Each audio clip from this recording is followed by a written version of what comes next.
हरिओम दोस्तों, कैसे हो आप सब। मैं हूं निंजा एसपीवी और आज आप देखने जा रहे हो जावास्क्रिप्ट के और कुछ नए तरीके। चलो शुरू करते हैं दोस्तों।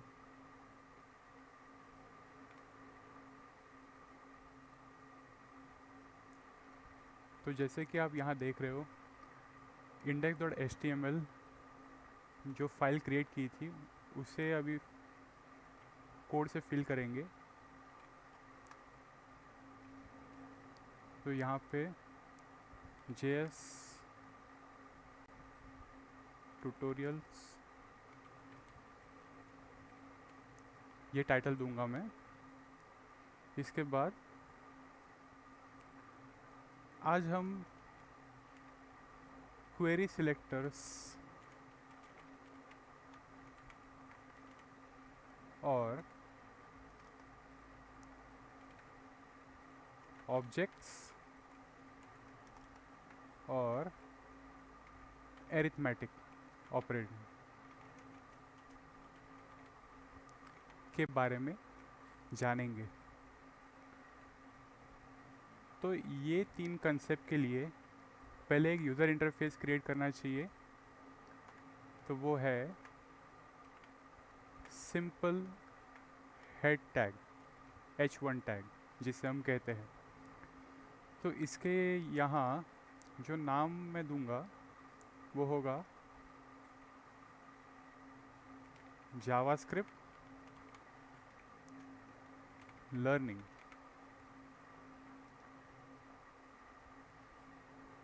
अब जैसे कि मैंने आपको पहले वीडियो में बताया था, जावास्क्रिप्ट के आईडी एक प्रॉपर्टी या फिर एट्रीब्यूट है, उसे इस्तेमाल करना है कनेक्टिविटी के लिए जावास्क्रिप्ट के साथ।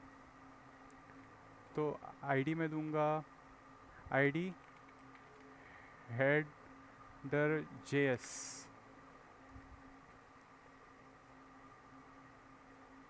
इसके बाद जैसे आपको मैंने कहा था, स्क्रिप्ट पैरेलल एग्जीक्यूशन के लिए यहाँ पे बॉडी के बाद यूज़ करना है। अभी इस चीज़ का वेरिएबल बनाऊंगा मैं, जो टाइप वेरिएबल का रहेगा वेर, और एग्जाम्पल लास्ट का न लेते हुए इसे कुछ अच्छा नाम दूंगा, जैसे कि आईडी हेड टैग वेर। अब क्वेरी सिलेक्टर का अहम रोल यहाँ पे आता है। डॉक्यूमेंट डॉट क्वेरी सिलेक्टर,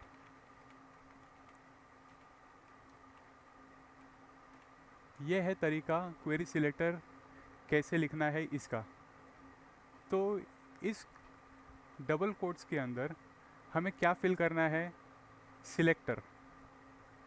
अभी क्वेरी सिलेक्टर ये चीज़ क्या है, हमें फुल डॉक्यूमेंट से, ये जो डॉक्यूमेंट है इस डॉक्यूमेंट से हमें जो सिलेक्ट करना है, जो स्ट्रक्चर है HTML का उसे सिलेक्ट करना है। या फिर आप और एक चीज़ है क्वेरी सिलेक्टर में, हम स्टाइलिंग भी यूज़ कर सकते हैं। स्टाइलिंग के क्लासेस CSS जो हमने पढ़ा था, हमने देखा था कि आगे के पहले के CSS के ट्यूटोरियल्स में CSS के क्लासेस होते हैं जो डॉट से रिप्रेजेंट होते हैं। तो वो यहाँ पे आप यूज़ कर सकते हो अगर आपको CSS के क्लास यहाँ पे पुल करने हैं तो। या फिर आप क्वेरी सिलेक्टर और यहाँ पे सिलेक्टर जो है H1 उसका यूज़ कर सकते हो। अभी आप कहोगे कि मैंने आईडी का इस्तेमाल नहीं किया।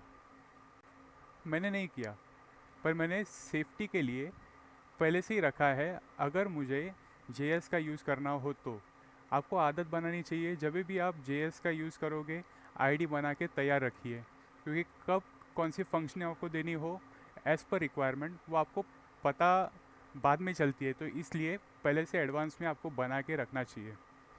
ये एक गुड प्रैक्टिस है। इसके बाद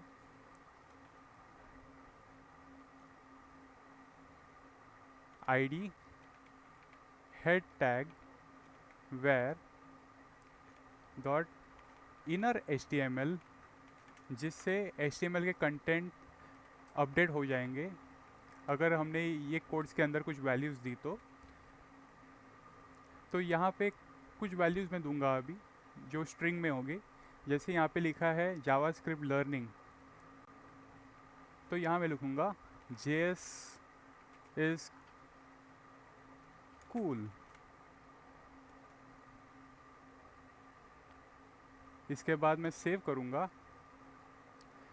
अभी मैं जो कर रहा हूँ ये है क्वेरी सिलेक्टर का रोल, तो मैं यहाँ पे लिखूँगा ये क्वेरी सिलेक्टर हुआ और इसके जो कमेंट्स है वो ऐसे होते हैं।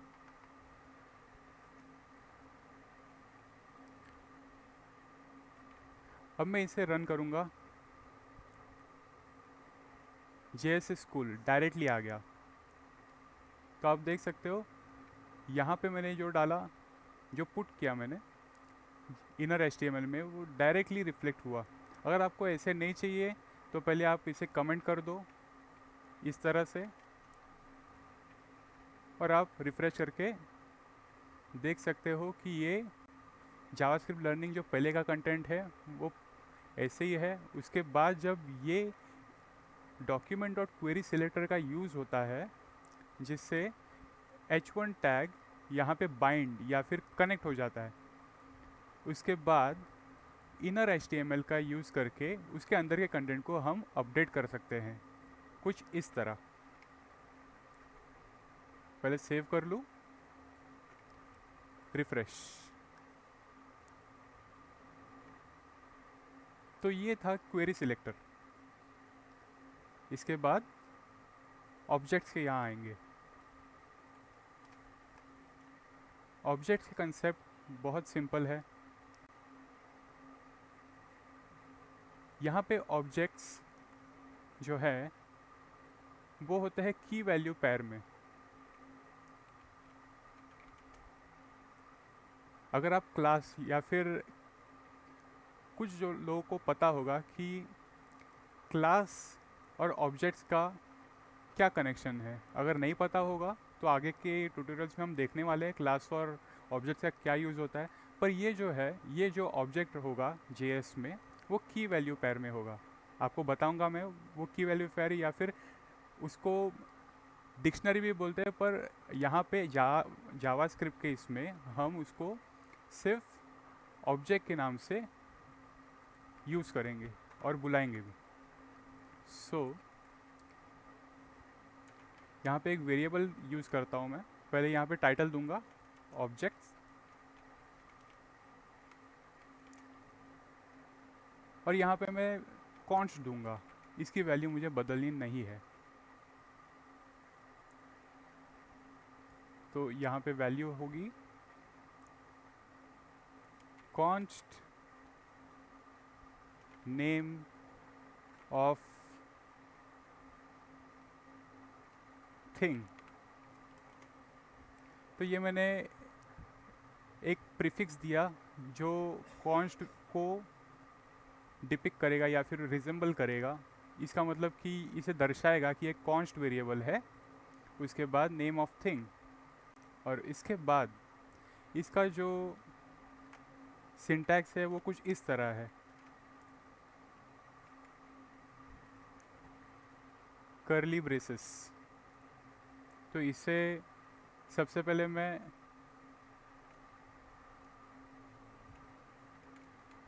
आपके नज़रों के सामने से दूर ले जाता हूँ, और आप यहाँ पे देख सकते हो अच्छे तरीके से।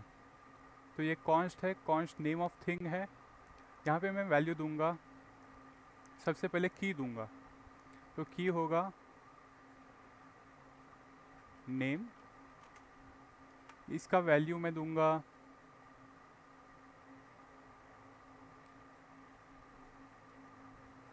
CPU। दूसरा जो की मैं यूज़ करूँगा वो है लोकेशन। तो मैं दूंगा इंडिया।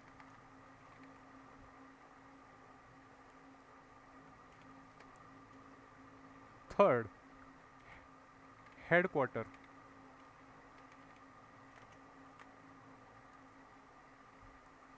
तो इसका हेडक्वार्टर मैं सिर्फ एग्जांपल में दे रहा हूँ, तो इसका हेडक्वार्टर में दूंगा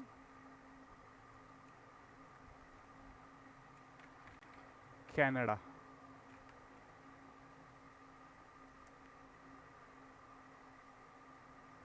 ये जो है इसे हम की वैल्यू पेयर कहते हैं, इसे की, इसे वैल्यू, कॉमा देके इसे की, इसे वैल्यू। तो ऐसे मेरे जो की वैल्यू पेयर है वो कितने हैं, 3, 1, 2, 3। अभी मुझे इसकी वैल्यू चाहिए, तो मुझे क्या करना होगा, जैसे पहले के ट्यूटोरियल में, इसके पहले के ट्यूटोरियल में जो हमने देखा था, एक मेथड console.log, उस चीज़ का यूज़ करूँगा। सबसे पहले टाइटल दूंगा जिससे पता चले कि आउटपुट इसी चीज़ का है, नेम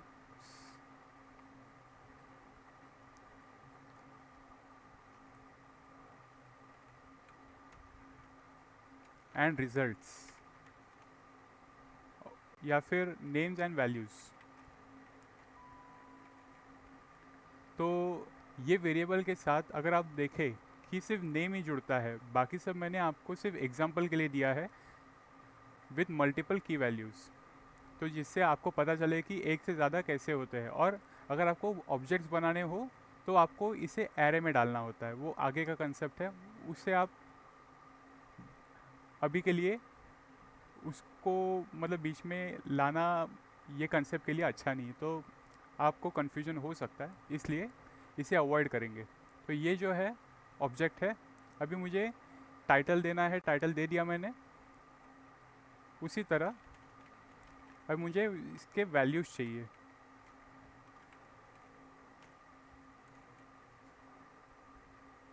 तो डायरेक्टली यहाँ पे मैं कोट्स नहीं दूंगा,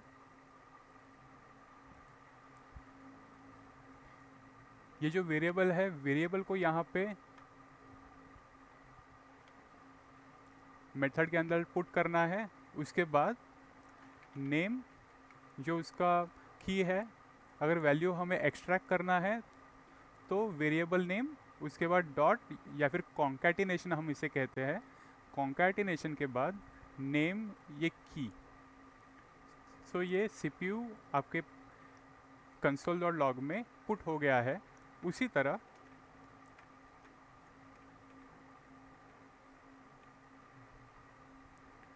लोकेशन, हेडक्वार्टर, ये चीज़ें आपको ये वैल्यूज़ console.log में एक्सट्रैक्ट करके दे देंगे। और आपको देखना कैसे है, रन करना है ब्राउज़र पे और आपको देखना है।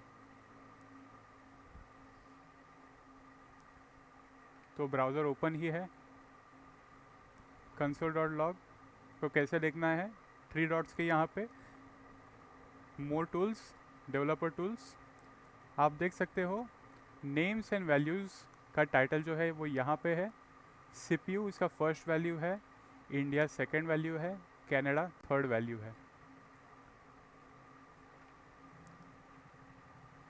ये ऑब्जेक्ट का कंसेप्ट सबसे कॉम्प्लेक्स मेथड्स में भी यूज़ होता है और सबसे सिंपल मेथड्स में भी आप यूज़ करना चाहो तो यूज़ कर सकते हो।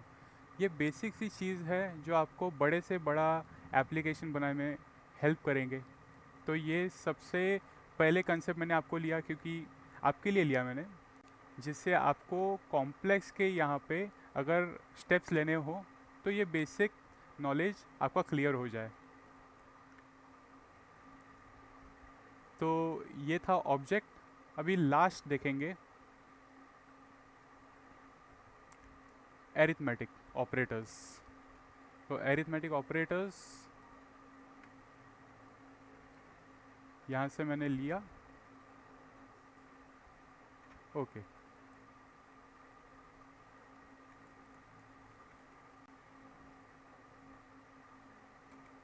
इसे भी आपके नज़रों से दूर, जिससे आपको दिक्कत ना हो।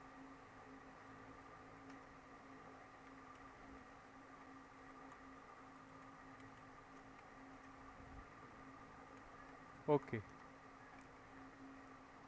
अभी वेयर, क्योंकि यहाँ पे कैलकुलेशन होने वाले हैं एरिथमेटिक ऑपरेटर्स, तो एरिथमेटिक ऑपरेटर्स आपको पता ही होंगे, एडिशन, सब्ट्रैक्शन, मल्टीप्लिकेशन, डिवीजन, और एक होता है मॉड्यूलो ऑपरेटर।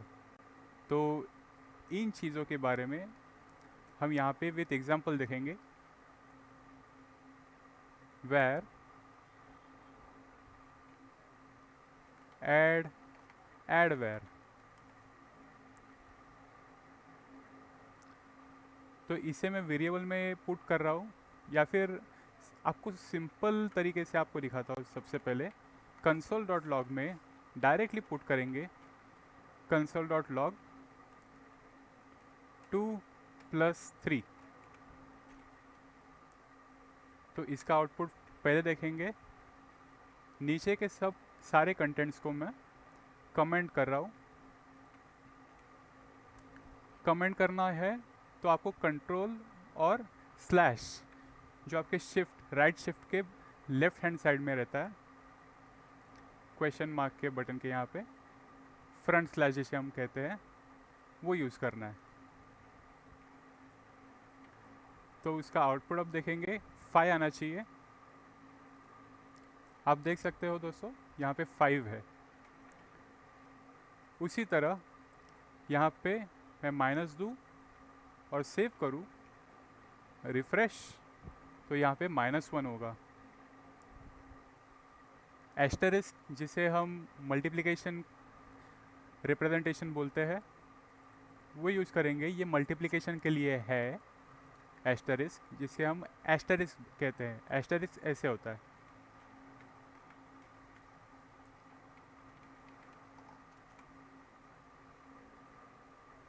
ये एस्टेरिस्क हुआ।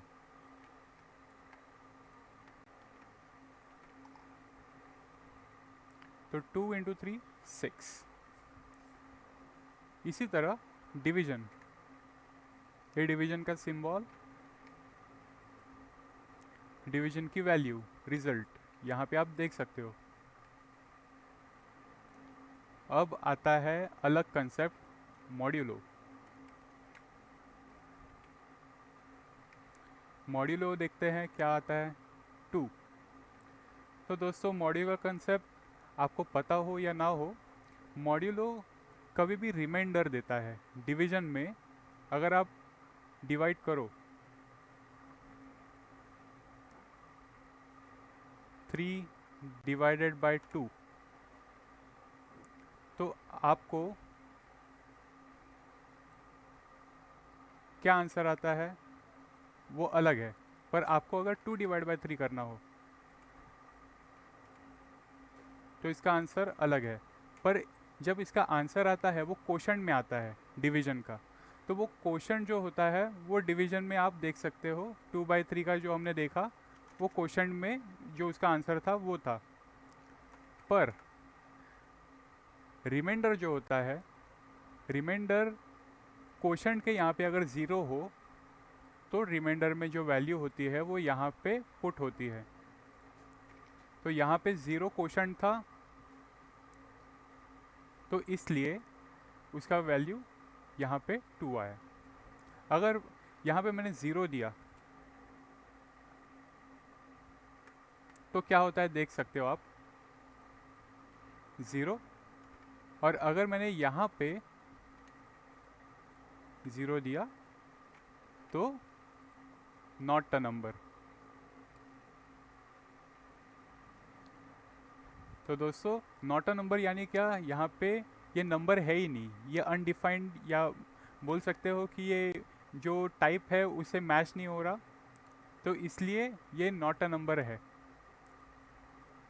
जो जेएस देता है।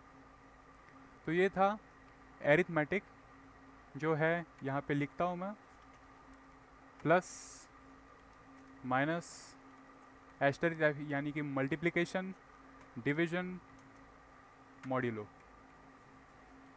यहाँ पे लिख भी देता हूँ मैं, रिमाइंडर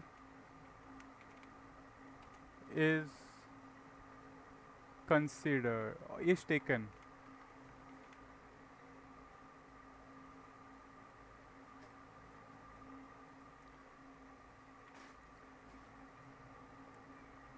तो ये थे 3 कंसेप्ट्स।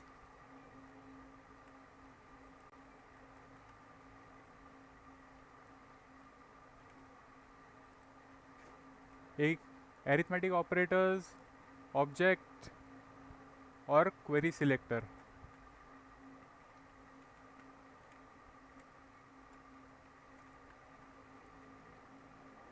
सबसे मज़ेदार कंसेप्ट्स, और आप अगर प्रैक्टिस करोगे तो आपको भी आ जाएगा। बहुत ही अच्छा है कंसेप्ट। और ये ऑब्जेक्ट का है, जो जैसे मैंने आपको बताया, ये कंसेप्ट यूज़ होता है। आपको बता दूँ कि ये जेसन में यूज़ होता है, ऑब्जेक्ट्स जेसन। तो ये आप बहुत आगे देखोगे, अभी इसे टाइम है, पर जेसन का यूज़ होता है। ये सिर्फ आप ध्यान में रखना।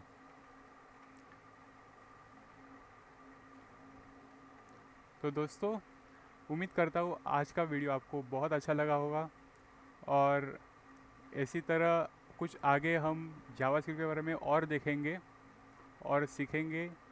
और आप कोशिश करते रहिए कि और अच्छे से आप प्रिपेयर करो, क्योंकि जो आगे आने वाले कंसेप्ट्स हैं, इसके लिए ये बेस बहुत पक्का करना ज़रूरी है। तो उम्मीद करता हूँ दोस्तों आप अच्छे से करोगे। फिर मिलते हैं अगले वीडियो में। हरिओम।